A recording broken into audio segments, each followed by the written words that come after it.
This is Here's How, Ireland's political, social and current affairs podcast, presented by William Campbell. Thank you for downloading episode 89 of Here's How for the 6th of August 2019. The Census is coming back, asking lots of questions. In this podcast, I'm going to turn tables and ask the census takers what they'll be asking us and why.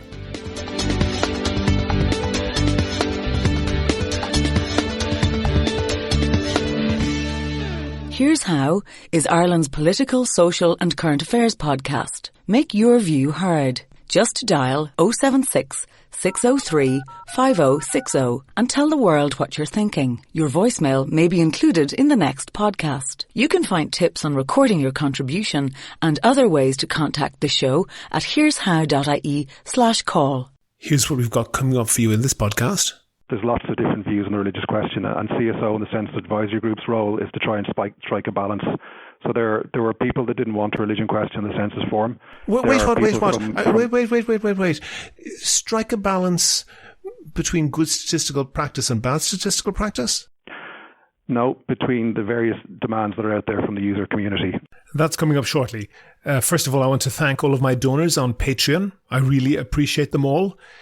In case you don't know, Patreon is basically a system that allows people to donate a couple of dollars per podcast or per month. That helps me to devote more time to finding interesting guests and doing research. You can think of it as some sort of retribution for having to pay €160 a year to RTE for your TV license. If you think you could do the same as those donors, there's details of how to do it on the website and at the end of this show. Let's do a bit of science. Maybe, like me, you've had various social media invaded by people making all sorts of complaints about something called 5G. That's the newest mobile data standard. Unless you're really special, that doesn't work on your phone yet, but the networks are being installed and newer handsets using them will be available soon, probably starting at the top end of the price range.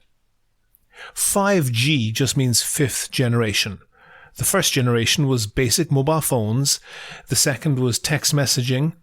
4G allows internet, and 5G will allow you to control the space shuttle, something like that. If you click too far into Facebook or YouTube, you'd be forgiven for thinking that an apocalypse was planned. Something between the worst nightmares of the anti-vaxxers and those people who say that their thoughts are controlled by the CIA via a chip in their brain. So I really just want to give the basic scientific information here. 5G is data transmitted over radio waves. Just like any other form of data transmitted through the air, mobile phone, voice or data signals, FM radio, broadcast TV or your home Wi-Fi. All of them are, technically, radiation. So is light. By which I mean the light that your eyes use to see the things around you, and so are magnetic waves, the ones that spin the needle on the compass. Some conspiracy theorists have been saying vague things that imply that 5G uses some weird special type of radiation that's dangerous or untested. In reality, 5G uses frequencies that are already in use by home Wi-Fi systems and digital TV broadcasts. Sure, the content of that signal is new technology, but the content of the signal has no relevance to the frequency it's broadcast on. So where does that all collide with radiation that we know can kill us? Basically, the electromagnetic spectrum is split in two halves: ionizing radiation and non-ionizing radiation. Non-ionizing radiation is too weak to strip the electrons off atoms, so it doesn't create ions. Ionizing radiation is the dangerous stuff. It can knock electrons off atoms and break molecules like your DNA, which can trigger cancer. all radiation fits on a spectrum, the electromagnetic spectrum, with lower and higher frequencies. Imagine if you could turn the dial on your radio and keep turning it. If you turn down and down, you'd eventually be picking up the Earth's magnetic waves, the ones that turn the compass needle. If you could turn it up and up, you'd eventually pick up light waves, first blue light, then the higher frequency of red light. Turn it a bit further and you'd get UV rays from the sun, then X-rays, and so on. But there is a break point that's important to know about. It exists at a frequency just above what we can see as visible light. Light doesn't hurt us, but UV rays, radiation from the sun, can give us sunburn. This is literally radiation damage. UV rays and anything with a higher frequency, X-rays, gamma rays, they're bad news. That's why anyone giving you an X-ray wears a lead apron. And gamma rays, that's Chernobyl territory. You don't want to know. But, the 5G conspiracy theorists say, there's so much radiation about these days, surely that can't be good for us. They're wrong for two reasons. Firstly, non-ionizing radiation just doesn't have enough energy to do any harm. It almost doesn't matter how much of it there is. Think of ionizing radiation like being burnt by boiling water. A teaspoonful on your skin would hurt. A cupful would be bad. Throw a kettle of it over someone and they're seriously injured. Non-ionizing radiation is the equivalent of lukewarm water. It doesn't matter if it's a cupful, a bathful, or a whole swimming pool full. If it's not hot enough, no amount of it will burn you. Secondly, humans evolved bathed in non-ionizing radiation. It's called light and magnetic waves. As it happens, the radio waves that we use for TV, radio, mobile phones, and 5G are right in the middle of those two, between light and magnetic waves on the electromagnetic spectrum. The strength of the natural magnetic and light waves around us are millions and millions of times stronger than any human-produced radio waves. Magnetic waves coming from the poles of the Earth, thousands of kilometers away, have enough energy to physically move the needle on a compass. Sit out on a sunny day, you can literally feel the sun from millions of kilometers away warming your skin. The strength of even our strongest transmitters is a tiny fraction of either of those. So why are people obsessed with being so worried about these? Not to mention the anti-vaccine hysteria. My advice is not to laugh at people like this. What they say might be wrong, but that is almost a side issue. I think that people who obsess about technology that they don't understand are expressing an unease that they have with modernity, their lives and the world. Patience and listening might help. Do you agree? Do you disagree? If you want your point of view heard, dial 076 603 5060 and leave a contribution for the show. The lines are open 24/7 and you can find tips on how to record a good contribution and other ways to contact the podcast at here'show.ie/call. On a phone line now, I have Cormac Halpin. He's a senior statistician for the CSO, the Central Statistics Office. And Cormac, you're going to talk to me about the census. When is that going to happen and what's going to be new about it? Well, William, the census is going to take place on the 18th of April 2021. That was decided in a government decision a couple of weeks ago. Also, as part of that government decision, we've had a decision on what content will actually be included in the census questionnaire. So there'll be 8 new questions that will be on the questionnaire. These are in varied areas, so I'll just list them out to you here. There will be renewable energy, smoke alarms, internet access and devices, smoking, volunteering, childcare, working from home, and time of leaving place of work, school or college. So 8 new questions, and there'll also be revisions to 25 existing questions. So quite a lot of change compared to what people would have seen in 2016. Okay. You mentioned a couple of them there. For example, smoking and volunteering. Always when census comes around, people can be a little bit nervous. Is the government right to be knocking on everybody's door and inquiring with that level of detail into their lives? Well, the census is held for very good reason. From I suppose a top level, the political representation that we have in the country is constitutionally bound by what comes out of the census, and as well as that, member states' EU contributions has also got a basis in the census. There's a vast amount of policy and service delivery across government and the public sector are reliant on census data. So things like the locations of schools, the DESH school status that might be attributed to schools come from the census, public transport planning decisions, healthcare provision. I don't think you'll see a county development plan that doesn't reference census data. So things like roads, parks that are very relevant to people's lives. As well as that, people may not be aware, but it's an EU regulation that every member state is required to hold a census in 2021. So the government sure, but you're not required to find out whether I do volunteering for the local St Vincent de Paul, are you? There's actually quite a lot that we are required to find out from the EU. About half the questions on the census form are stipulated by EU regulation that we have to include on the census form. There are some questions that aren't mandatory under EU regulation, but there's a very strong user demand. So CSO doesn't put these questions onto the census form for the good of its health. We have a very detailed consultation process that we've just concluded as part of this, that we put out representation for people to make submissions, both public, interested parties, government bodies and so on, for what they'd like to see on the census form.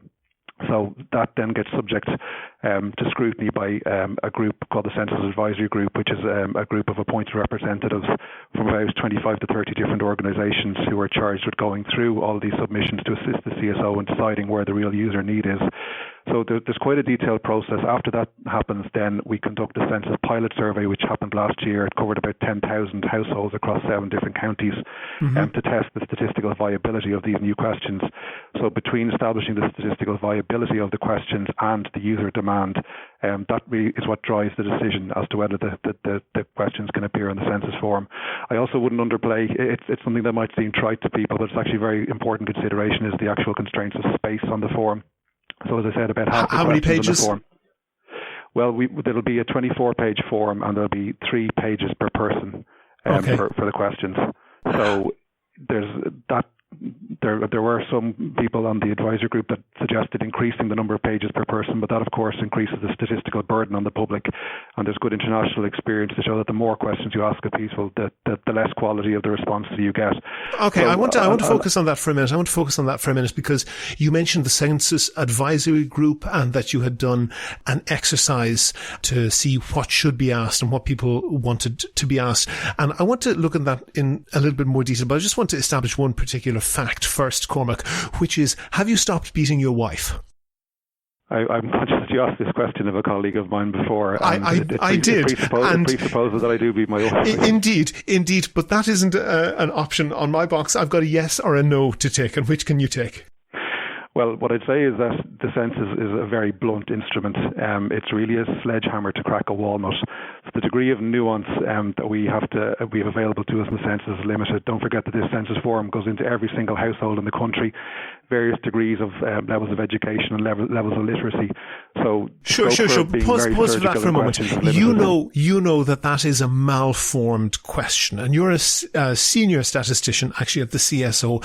So for everybody who will instinctively know that that's a malformed question, but tell me from the point of view of a statistician why that's a malformed question. Well, it presupposes information that may or may not be true. Okay, and that's not the limit of it.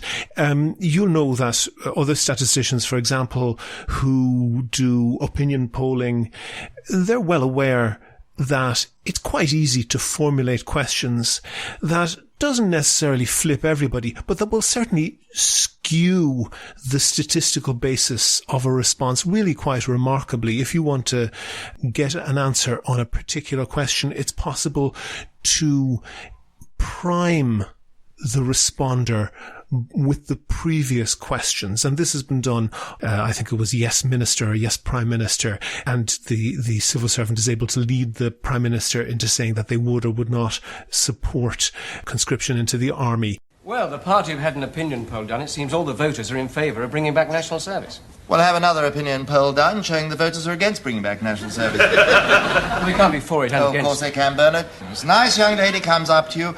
Obviously you want to create a good impression. You don't want to look a fool, do you? No. No, so she starts asking you some questions. Mr. Woolley, are you worried about the number of young people without jobs? Yes. Are you worried about the rise in crime among teenagers? Yes. Do you think there's a lack of discipline in our comprehensive schools? Yes.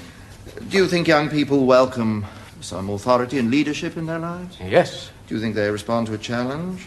Yes. Would you be in favour of reintroducing national service? Yes. Oh, well, I suppose I might. Yes or no? Yes. Of course you would, Bernard. After all you've told you can't say no to that. So, they don't mention the first 5 questions and they publish the last one. Is that really what they do? Well, not the reputable ones, no, but there aren't many of those. So, alternatively, the young lady can get the opposite result. How?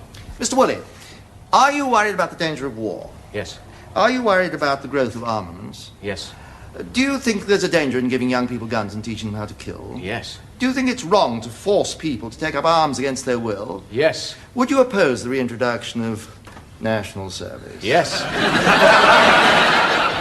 That's a real issue in the census, isn't it? Well, I think you're maybe ascribing some intent to CSO that doesn't necessarily exist. No. What I'm ascribing is that it's important for you to be mindful of that in order to get a neutral result. Yeah, I mean, CSO in some senses we are very much the owner, but in other senses we're the custodian of the census. That our main interest is to have questions that are statistically viable, from things like, a low level of non-response to the question, evidence that the question has been answered coherently in conjunction with other questions on the census form, and that, having a question in the form won't give rise to confidentiality disclosure issues. So things like that are the things that we really focus on from a statistical perspective. What we appoint a census advisory group is to help us with stuff like user need. Is there demand from the user need out there for policy development for service provision? And that's not something that the CSO is an expert on, nor should it be. But that's where we convene the census advisory group to help us from that perspective.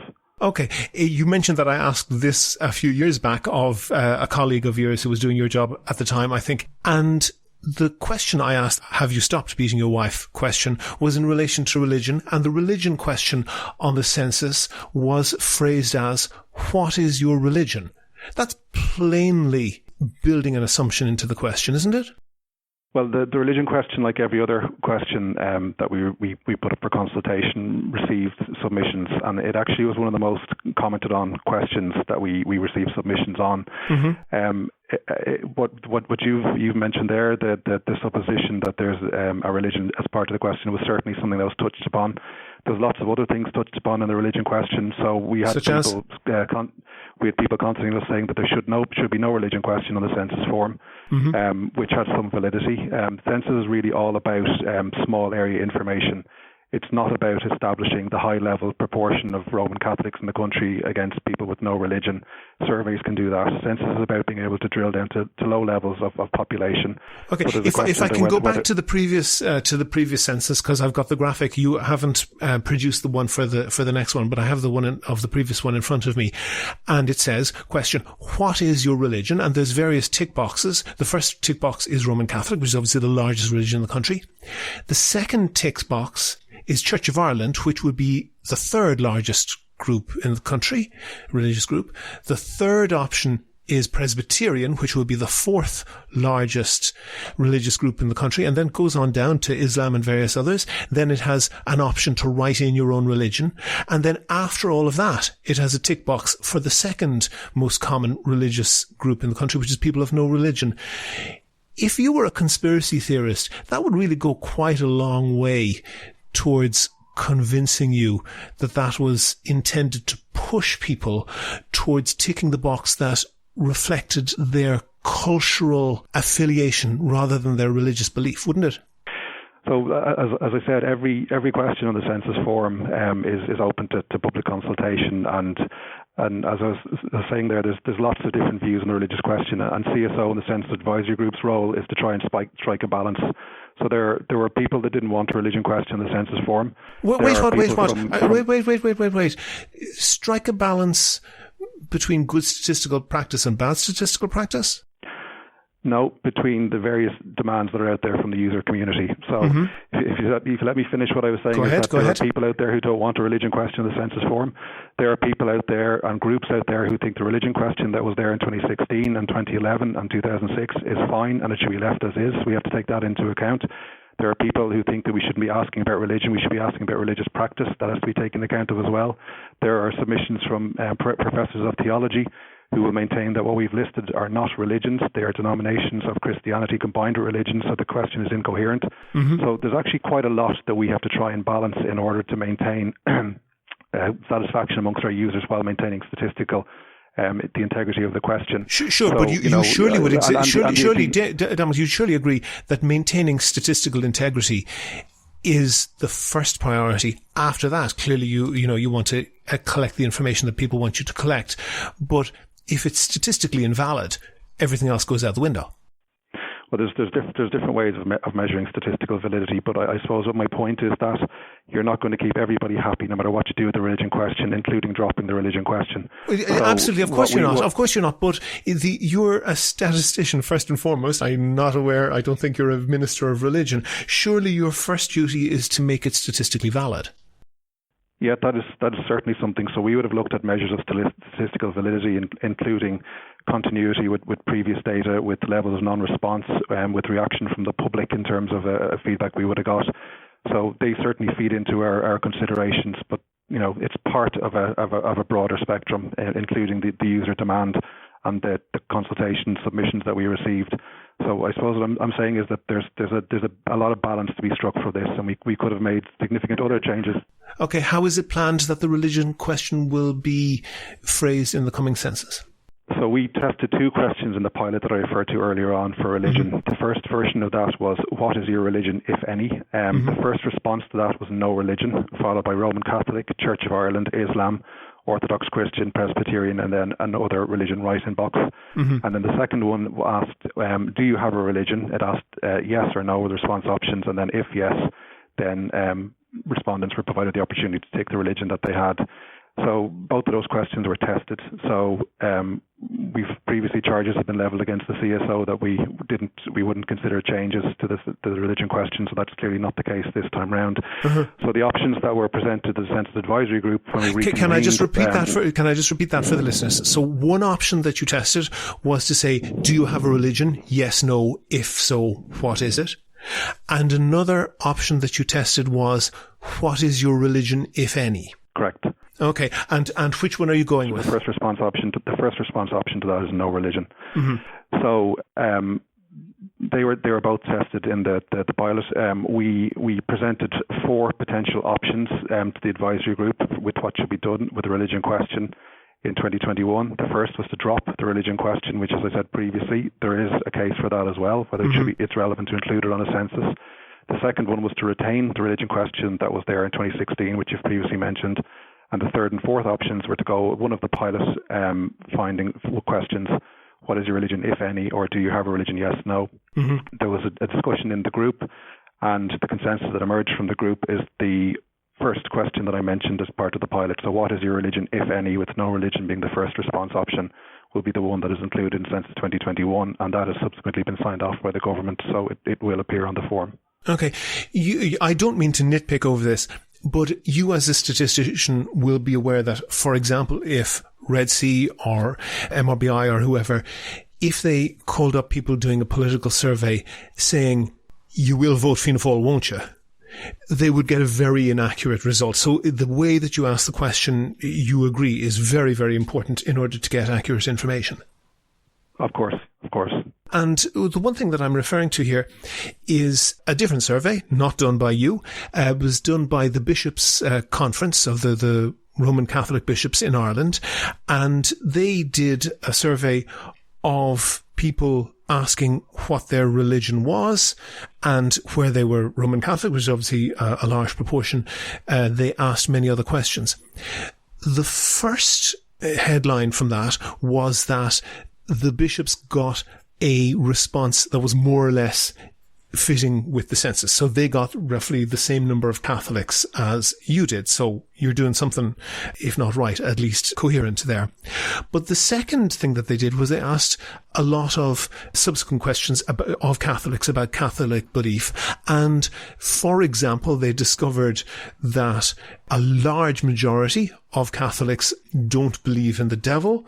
A very significant number of Catholics don't believe in heaven, don't believe in the afterlife, and 10% of Catholics don't believe in God. You can see that it's really a little bit difficult to classify that person as a Catholic in the theological sense.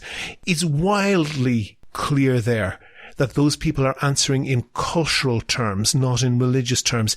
Is there a danger that you're doing the same thing? My question is a bit of a long question, but the question that I'm really asking you is, what information are you capturing when somebody ticks the Catholic or, for example, Church of Ireland or Muslim or whatever box? Well, I think you hit on it there. It is quite a long question. And as I said previously, we are very constrained in what we can ask in the census.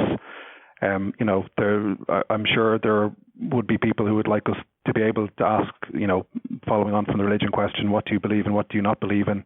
How many days a week do you go to Mass? But unfortunately, no. I'm asking you. No, I'm asking you something much more basic. What is the information that you're trying to capture? Well, the use that the religion question uses, but first of all, there's another statistical element to it, is that there's a time series element to it as well. So when you change a question, change over time, you're compromising the comparability over time. So I understand. That was a consideration as part of that as well.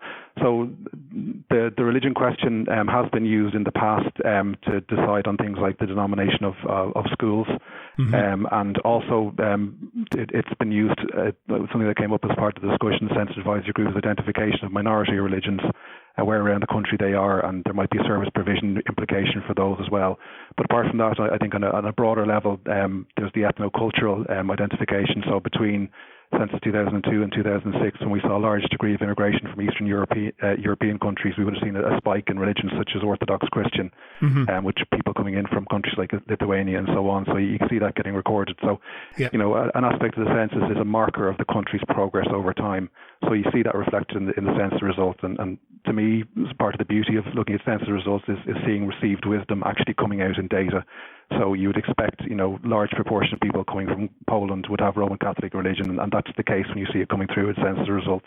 Similarly, as I said, people with Orthodox Christian beliefs coming from Lithuania and Latvia maybe.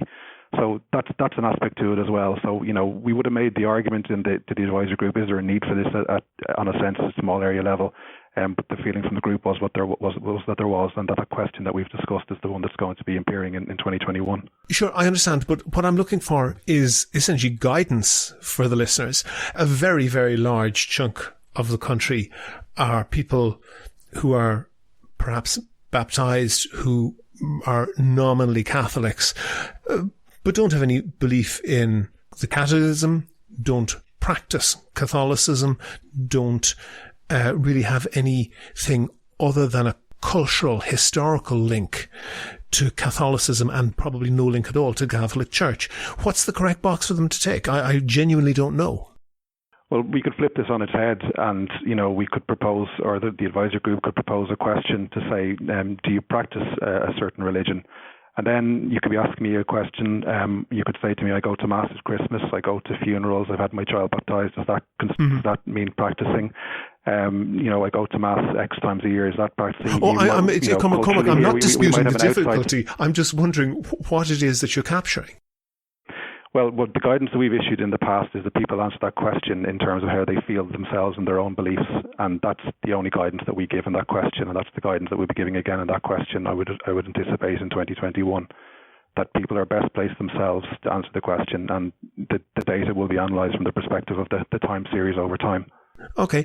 I want to move on a little bit. We saw in the recent European elections that there were exit polls, which are supposed to be significantly more accurate than pre-election opinion polls because you capture exactly the people who have voted and they've already voted, so there's no room for them to change their mind. And they were significantly inaccurate. There is a danger that people will report what they think they're supposed to report rather than what might actually be true. And I'm looking here at, and we mentioned earlier, the question on volunteering, on smoking, and also on renewable energy sources.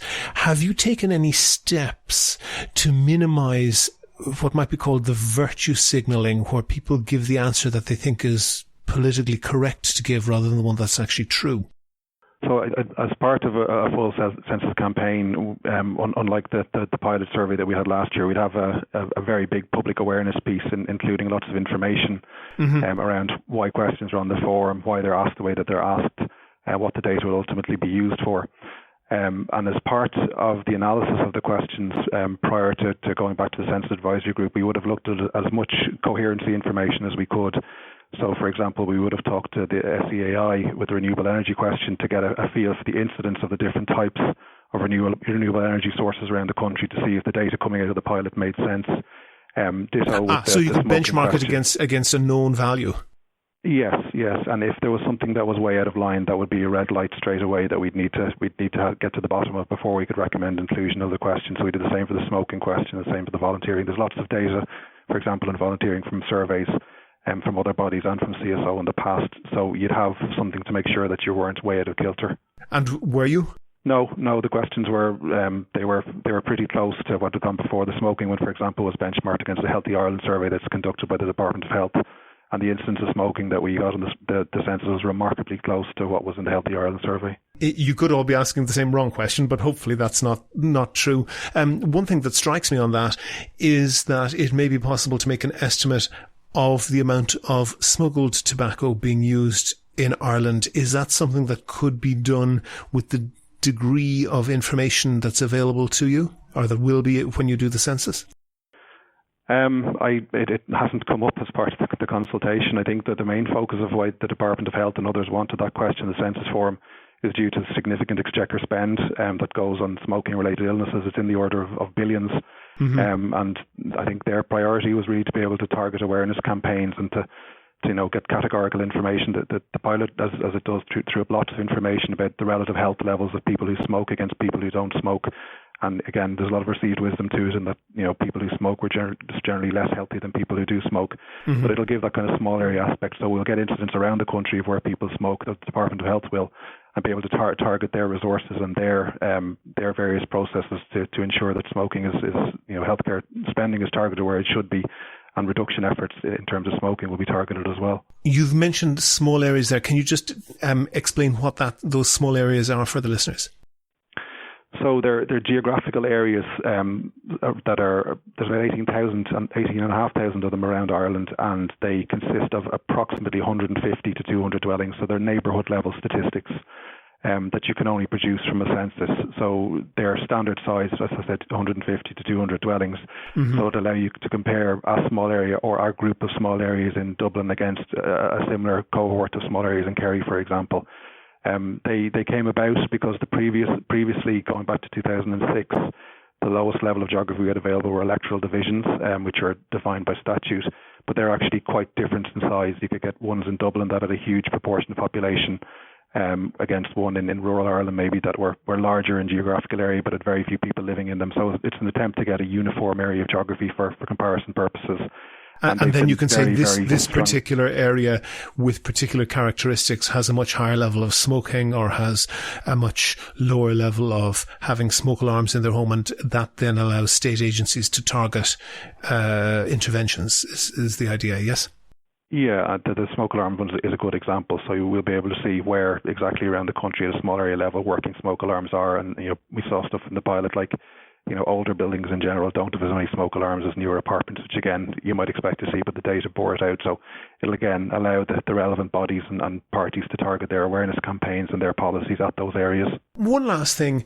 I remember when I was a child, the census form being filled in And I have to say, particularly with the use of the Irish language, but with other aspects as well, it was certainly aspirational rather than factual. And now that you're asking things like, for example, smoking, for example, internet access, is there any degree to which the paper form is outdated? And if you could allow particularly older children to perhaps go on their phone and fill in that information, you might get much better quality information. That is a real issue, isn't it? That if the 15 or 16-year-old in the house smokes, what's the likelihood that they're going to tell mom or dad when they're filling in the form? Yeah, well, there's, as part of our job here, we have lots of contacts with other international census offices, both throughout the EU and with other English-speaking countries. And something that becomes apparent very quickly is that there's no silver bullet. Every way of doing the census has advantages and disadvantages. So you mentioned the online completion piece there, and your listeners may or may not be aware that there's been a couple of recent international instances that show the challenges that are around an internet census. So in Australia in 2016, the internet census site was the subject of a direct denial of service attack, which actually brought the site down for 43 hours and denied a lot of people the ability to complete the census form. And that actually ended up in a Senate inquiry in Australia, which is not really anywhere any statistician wants to be, and severely dented confidence in the Australian Bureau of Statistics. Only last year, New Zealand had an internet census as well, and the upshot of that was that the response rates that they got fell far below what they had expected because they overly aggressively cut their field force, so there weren't as many people knocking on the doors like we have in Ireland. The upshot of that is they still haven't published any results from it because they're desperately trying to plug holes that arose because of that. And the best case scenario for them is that the results will be delayed for 6 months. So yes, you can criticise Ireland for not having an internet census in 2021, but it's not the be all and end all. And as well as that, there are real issues around cost. To develop an internet census takes resources. It's not something that can be done overnight. There are huge investment decisions around infrastructure, software, testing, additional people, and so on. So there would be a big additional cost impact as well. And there's also an issue around cloud hosting. So if there was to be an internet census, people's personal data would be held in a private cloud, and we're not sure the public would be ready to accept that. So there are good reasons to do an internet census, but there are very good reasons not to do an internet census as well, and that's the decision that we've come to for 2021. But having said that, we're actively reviewing our strategy for 2026 as well and for future censuses. The word that's coming into my mind is e-voting. You're essentially trying to avoid a fiasco like that, am I right? Well, we're making a decision with our eyes open. Essentially the output from an internet census will be the same as you get from a paper census. And then you're making a kind of a cost-benefit decision, bearing in mind what's happened internationally in some very comparable countries to ours, whether it's worth putting that investment in. And the decision we've taken this time round is that we're going to retain the paper, but we're keeping an open mind for future censuses. Cormac Halpin, Senior Statistician for the Central Statistics Office, thank you very much for talking to me. Thank you. Never miss a show. Follow at Here's How Podcast on Twitter and like Here's How on Facebook for updates on each show's contents. If you'd like to hear more podcasts from me, I'd certainly love to do them, and I could devote more time to them if I got them sponsored. I have a page on Patreon that allows ordinary listeners to donate $1 or $2 per podcast or per month, whatever you want. So if you think it's valuable, please do that and share the podcasts with your friends so they can do the same. Go to the website for sources and references from the show, and while you're there, you can like the show on Facebook, follow at Here's How Podcast on Twitter, and get in touch with me if you can suggest a guest or a topic for a future show. Also, you can find out how to subscribe to the podcast for free on your computer, on your phone, or by email. All that, including my Patreon link, are at www.here'show.ie. The Here's How podcast is produced and presented by me, William Campbell. Thank you for listening.